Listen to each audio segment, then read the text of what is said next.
बिस्मिल्लाहिर्रहमानिर्रहीम। अस्सलाम वालेकुम व्यूअर्स, मैं हूं मियां मोहम्मद नवाज़ एडवोकेट और आज हम बात करने जा रहे हैं कि कोई भी सरकारी ऑफिसर अगर आपसे रिश्वत का मुतालबा करता है तो आपके पास क्या रेमेडी है, आप उसे रिश्वत दिए बगैर किस तरह से अपना काम निकलवा सकते हैं।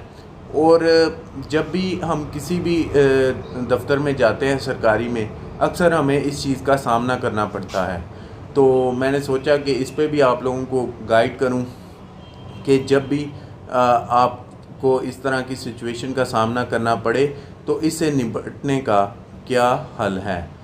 तो चलिए शुरू करते हैं आज की वीडियो।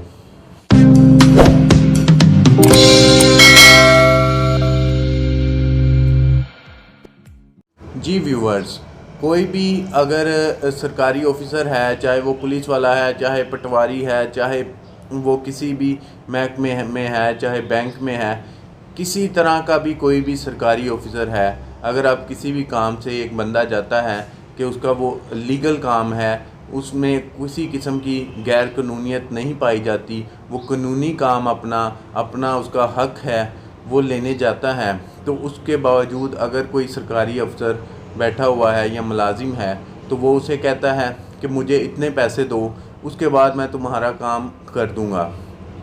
अगर मुझे पैसे नहीं दोगे तो फिर लगे रहो लाइनों में 2 साल 3 साल तक। तो फिर इंसान जो होता है वो आदमी मजबूर होके उन्हें रिश्वत देता है। लेकिन उससे किस तरह से बचा जा सकता है, उसका सबसे पहला जो पॉइंट है वो तो यही है कि आपके पास उससे निपटने के लिए आपके पास मेंटली तौर पे आप स्ट्रॉन्ग हों। अगर आप मेंटली तौर पे स्ट्रॉन्ग होंगे तो ही आप उनसे निपट सकते हैं, तो ही आप अपना हक हासिल कर सकते हैं। लेकिन अगर आप मेंटली तौर पे कमज़ोर होंगे और डर जाएंगे कि पता नहीं मेरे कोई एक्शन लेने से कहीं मेरा अपना काम ख़राब ना हो जाए, कहीं मेरा काम ही डिस्ट्रॉय ना हो जाए पूरी तरह से, तो ये अगर आप डर जाएंगे तो फिर ये वीडियो आपके लिए नहीं है। ये वीडियो सिर्फ उन लोगों के लिए है जो मेंटली तौर पे स्ट्रॉन्ग हैं और अपना हक लेना जानते हैं।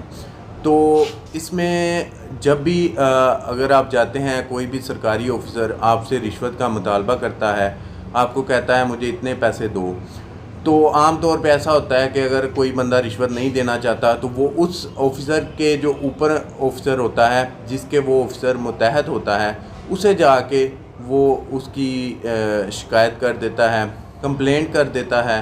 तो उसमें जो है वो सरकारी जो उसका ऑफिसर होता है वो उसे बुला भी लेता है, उसे डांट भी देता है, तो उसे कह भी देता है कि इनका काम कर दो। लेकिन उसके बावजूद भी अगर वो आपका काम नहीं होता, मोस्टली ऐसा होता है कि उसका जो ऊपर वाला ऑफिसर होता है वो उसे ऑर्डर भी कर देता है, तो वो उसका काम नहीं होता। लेकिन वो काम क्यों नहीं होता, इसकी जो बेसिक रीज़न है वो यही है कि जब भी आपको कोई बंदा तंग करे तो आपने जाके जस्ट ओरली नहीं कह देना कि जी ये बंदा मुझे तंग कर रहा है, मुझे इंसाफ नहीं दे रहा, या मेरा ये फ़लाँ काम नहीं कर रहा जो कि मेरा हक है। ओरली नहीं आपने कहना, आपने रिटर्न जो है एप्लीकेशन लिखनी है उस बंदे के ख़िलाफ़ और वो उसके ऑफिसर को देनी है। और उस पे भी एप्लीकेशन पे जो जिस ऑफिसर को आप दे रहे हैं उसके साइन करवाने हैं, सिग्नेचर लेने हैं। उसके बाद आपने जो है उसका रद्द-ए-अमल देखना है, और जो भी वो ऑर्डर करेगा उसे, उसकी भी आपने एप्लीकेशन के अंदर ही उसे रिक्वेस्ट करनी है कि वो ऑर्डर भी उसे रिटर्न तौर पे करे, लिख के करे कि ये काम इन बंदों का करे, क्योंकि ये इनका हक है। जब भी आप रिटर्न एप्लीकेशन किसी भी सरकारी ऑफिसर के ख़िलाफ़ देते हैं तो वो उसे अपनी नौकरी के जो हैं लाले पड़ जाते हैं, उसे नौकरी जाने का बहुत डर होता है कि मेरी नौकरी जा सकती है। और वैसे भी ये रूल है बाज़ जगह पे 5 एप्लीकेशंस का, बाज़ जगह पे 3 एप्लीकेशंस का, कि अगर किसी बंदे के ख़िलाफ़ इतनी एप्लीकेशंस आ जाती हैं तो वो नौकरी से दस्तबरदार हो जाएगा, उसे नौकरी से गवर्नमेंट निकाल देगी। तो इसलिए जब भी आपको कोई भी बंदा तंग करे तो आपने उसके ख़िलाफ़ रिटर्न एप्लीकेशन देनी है। जब भी आप रिटर्न एप्लीकेशन किसी भी सरकारी ऑफिसर के ख़िलाफ़ देंगे तो उम्मीद है कि आपका काम हो जाएगा और अच्छे तरीके से हो जाएगा। और नेक्स्ट टाइम भी अगर आपको उस अदारे में कोई काम होगा तो वो बंदा जिसके ख़िलाफ़ आपने एप्लीकेशन दी होगी इंशाल्लाह आपकी इज़्ज़त करेगा। और अगर 10 बंदे भी खड़े होंगे तो आपको वो प्रेफरेंस देगा, प्रायोरिटी देगा और आपका काम जल्दी करेगा, क्योंकि उसे पता है कि ये बंदा रूल जानता है, इस बंदे को तरीक़ाकार पता है कि किस तरह से काम करवाना है, जिसके उसे अपनी नौकरी का भी टेंशन होती है, तो वो आपका काम जल्दी करेगा और आपको इज़्ज़त भी देगा।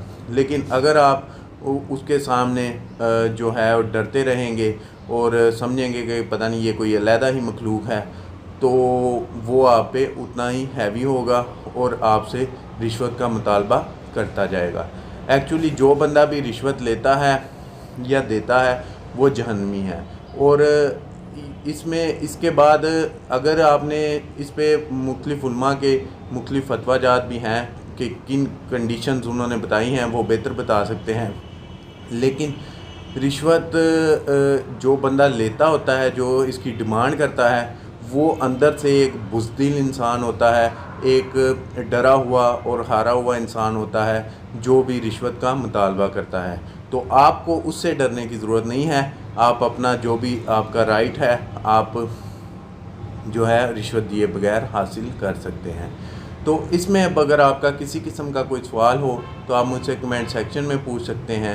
इसके साथ साथ आप मुझसे पर्सनली रब्ता करना चाहें, इंस्टा की आईडी डिस्क्रिप्शन में मौजूद है, आप मुझसे पर्सनली भी रब्ता कर सकते हैं।